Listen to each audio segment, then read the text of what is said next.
Hello guys, welcome to my YouTube channel. हमारा आज का टॉपिक है सेल। तो आज हम सेल के बारे में बात करेंगे। सेल क्या है? जितने भी ऑर्गेनिज्म है, लिविंग ऑर्गेनिजम्स है, छोटे से छोटा है चाहे बड़े से बड़ा है, सारे किससे मिलकर बने हुए होते हैं? सारे सेल से मिलकर बने हुए होते हैं। सेल क्या है? तो सेल लिविंग ऑर्गेनिजम्स की बॉडी का सबसे छोटा यूनिट है। तो मतलब जितने भी केमिकल प्रोसेसेस होते हैं, जितने भी मेटाबॉलिक एक्टिविटीज़ होती है, चाहे किसी प्रोडक्ट की सिंथेसिस हो, चाहे किसी चीज़ का ब्रेक डाउन हो, सारी एक्टिविटीज़ किस में होती है? ये सारी एक्टिविटीज़ सेल में ही होती है। तो सेल क्या है? Cells are the structural and functional unit of life in which all the chemical processes essential for life takes place. So cells are the smallest independent unit of life. Cell क्या है? जो living organism के structure है उसकी सबसे छोटी unit, और जितने भी फंक्शंस बॉडी में परफॉर्म हो रहे हैं उसकी भी सबसे छोटी यूनिट जो है वो है सेल। क्योंकि मतलब हमारे जो ऑर्गेनिज्म लिविंग ऑर्गेनिज्म है उसका स्ट्रक्चर भी सेल से मिलकर ही बना होता है, और हमारा जो बॉडी में जो फंक्शंस परफॉर्म हो रहे हैं वो भी सेल के ऊपर डिपेंड कर रहे हैं। तो सेल क्या है? Cell are the structural and functional unit of life. और जितने भी मेटाबॉलिक प्रोसेसेस है, जैसे कैटाबॉलिज्म हो गया, एनाबॉलिज्म हो गया, आपने पढ़ा होगा शायद कि मतलब जो भी किसी भी चीज़ की सिंथेसिस हो रही है या किसी चीज़ का ब्रेक डाउन हो रहा है, वो सारे केमिकल प्रोसेसेस जो है वो किस में हो रहे हैं? वो सेल में हो रहे हैं। तो सेल अपने आप में एक स्मॉलेस्ट इंडिपेंडेंट यूनिट है। ठीक है, तो सेल अपने आप हर एक्टिविटी परफॉर्म कर सकता है, वो किसी के ऊपर डिपेंड नहीं है।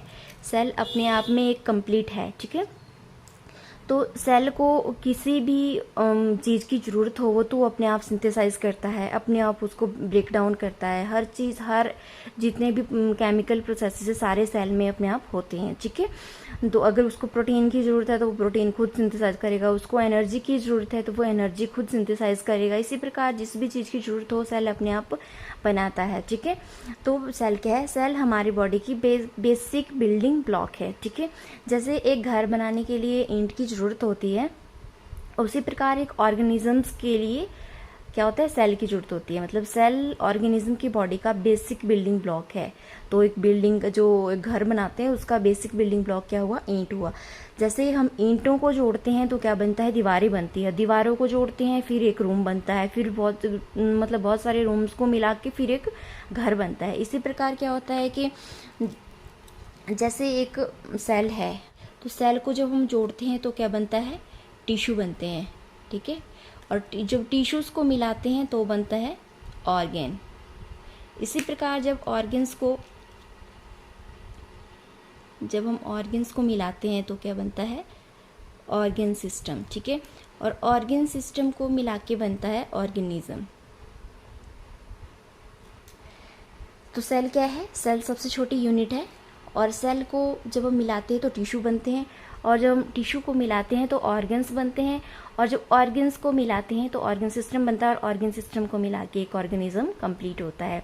ऑर्गन सिस्टम जैसे रेस्पिरेटरी सिस्टम हो गया, एक्सक्रीटरी सिस्टम हो गया, डाइजेस्टिव सिस्टम हो गया, ये सारे ऑर्गन सिस्टम्स हैं, इनको मिला के ही एक ऑर्गेनिज्म बनता है। ठीक है, इसी प्रकार तो क्या है? सेल हमारी बॉडी का सबसे इम्पॉर्टेंट फंक्शनल और स्ट्रक्चरल यूनिट है। ठीक है, तो जैसे एक ह्यूमन बॉडी है, एक ह्यूमन बॉडी में ट्रिलियंस ऑफ सेल्स होते हैं। ठीक है, इन ट्रिलियंस ऑफ सेल्स को मिला के एक ह्यूमन बॉडी बनती है। तो ये जो सबसे छोटा सेल है, मतलब एक सेल है, इसकी हम बात कर रहे हैं। इस सेल में क्या क्या स्ट्रक्चर्स प्रेजेंट होते हैं, कौन कौन से ऑर्गेनेल्स प्रेजेंट होते हैं, इसके बारे में हम बात करते हैं। तो जो सबसे आउटर मोस्ट बाउंड्री है सेल की उसको बोलते हैं प्लाज्मा मेम्ब्रेन। प्लाज्मा मेम्ब्रेन एक जैसे एक पॉलीथीन हो गया, पॉलीथीन में हम कुछ चीज़ों को रखते हैं। ठीक है, तो हमें मतलब कई चीज़ों को रखने के लिए हमें एक पॉलीथीन की जरूरत होगी। अगर एक चीज़ उसको तो हम हाथ में भी उठा लेंगे। ठीक है, तो अगर बहुत कई चीज़ें रखनी है तो उसको हमें कैरी करने के लिए एक पॉलीथीन की जरूरत होगी। इसी प्रकार प्लाज्मा मेम्ब्रेन जो है ये एक पॉलीथीन का काम करती है, इसके अंदर ये सारे स्ट्रक्चर्स प्रेजेंट होते हैं। ठीक है, आउटर मोस्ट बाउंड्री होती है प्लाज्मा मेम्ब्रेन।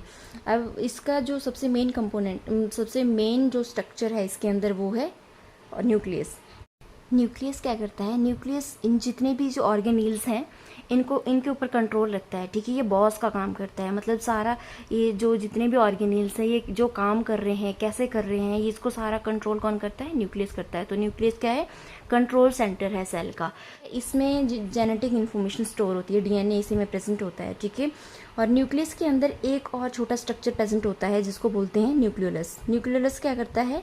ये राइबोसोम की सिंथेसिस करता है, और यहाँ पे राइबोसोम सिंथेसिस होते हैं।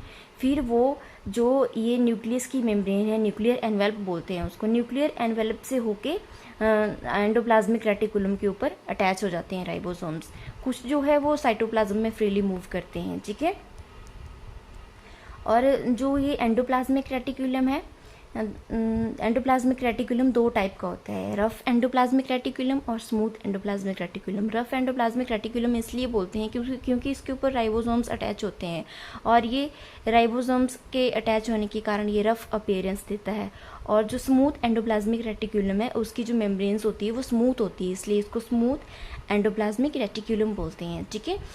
तो जो राइबोसोम्स न्यूक्लियस में सिंथेसिस होंगे वो न्यूक्लियर एनवेल्प से होके राइबोसोम कहाँ पे? एंडोप्लाज्मिक रेटिकुलम के ऊपर अटैच हो जाएंगे, ठीक है। और यहाँ पे आके ये क्या करेंगे? प्रोटीन की सिंथेसिस करेंगे। जो प्रोटीन्स इसमें सिंथेसाइज होएगी वो वेसिकल की फॉर्म में यहाँ से सिक्रेट होती है, मतलब ये पैक करके उसको वेसिकल की फॉर्म में इसको सिक्रेट करता है और फिर गोल्जी एपरेटस को भेजता है, ठीक है। मतलब इसी में जो ये एंडोप्लाज्मिक रेटिकुलम है, इसी में बडिंग होती है, ठीक है। ऐसे एक बड फॉर्म होती है, इसके अंदर ये प्रोटीन पैक होके फिर यहाँ पे इधर गोल्जी एपरेटस को चले इसके पास भेज देता है, ठीक है। और इसी प्रकार जो स्मूथ एंडोप्लाज्मिक रेटिकुलम है, ये क्या? लिपिड की सिंथेसिस करता है।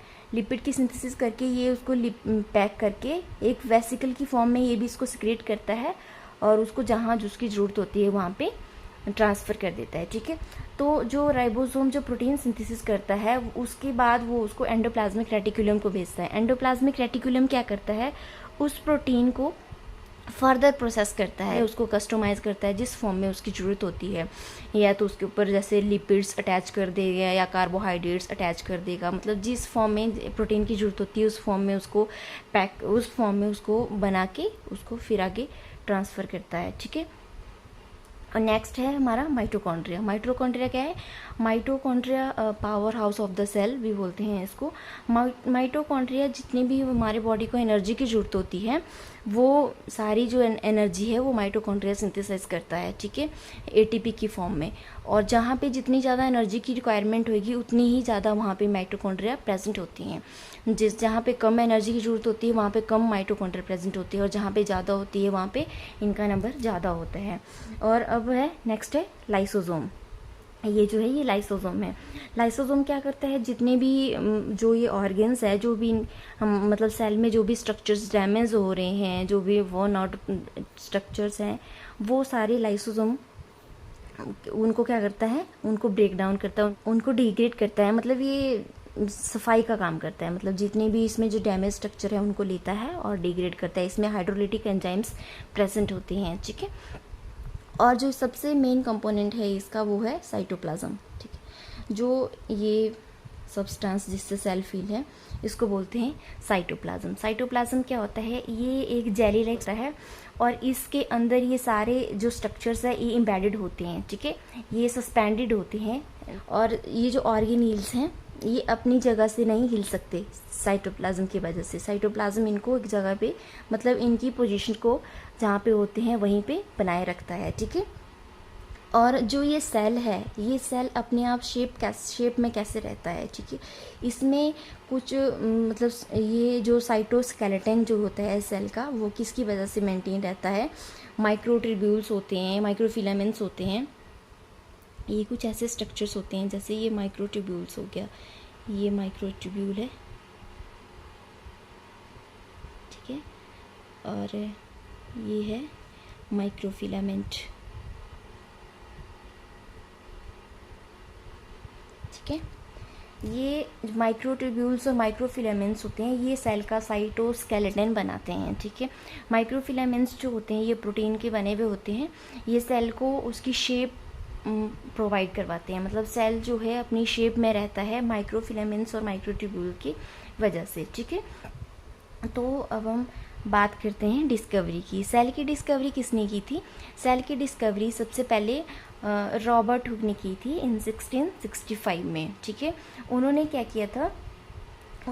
क्या किया, एक कॉर्क का पीस लिया, उसको माइक्रोस्कोप के अंदर ऑब्जर्व किया, तो उन्होंने उसमें देखा कि इसमें जो स्ट्रक्चर्स प्रेजेंट है, ऐसे पोर्स प्रेजेंट थे, तो उन पोर्स को उनको ये पोर्स जो दिखे, उन्होंने बोला कि ये कुछ नई चीज़ है, इसको शायद पहले किसी ने ना देखा हो। तो उन्होंने इनको ऑब्जर्व किया कि छोटे छोटे रूम्स हैं, और इसी बेस पे उन्होंने नाम दिया सेल, ठीक है। सेल एक लैटिन वर्ड से लिया गया है, सेलुला एक लैटिन वर्ड है, ठीक है, इससे लिया गया है। सेलुला का मतलब होता है स्मॉल रूम्स, इसी के बेस पे उन्होंने नाम दिया इसको सेल। और इन्होंने बोला कि जो ये सेल है ये नॉन लिविंग है, क्योंकि उनके माइक्रोस्कोप की जो पावर की कम होने के कारण इन्होंने इसको नॉन लिविंग का नाम दे दिया। तो फर्स्ट जो लिविंग सेल है उसकी डिस्कवरी किसने की थी? उसकी डिस्कवरी की थी एक दूसरे साइंटिस्ट आए, एंटोनी वैन ल्यूवेनहॉक ने। उन्होंने 1674 में बैक्टीरिया और प्रोटोजोआ को माइक्रोस्कोप के अंदर ऑब्जर्व किया, ठीक है।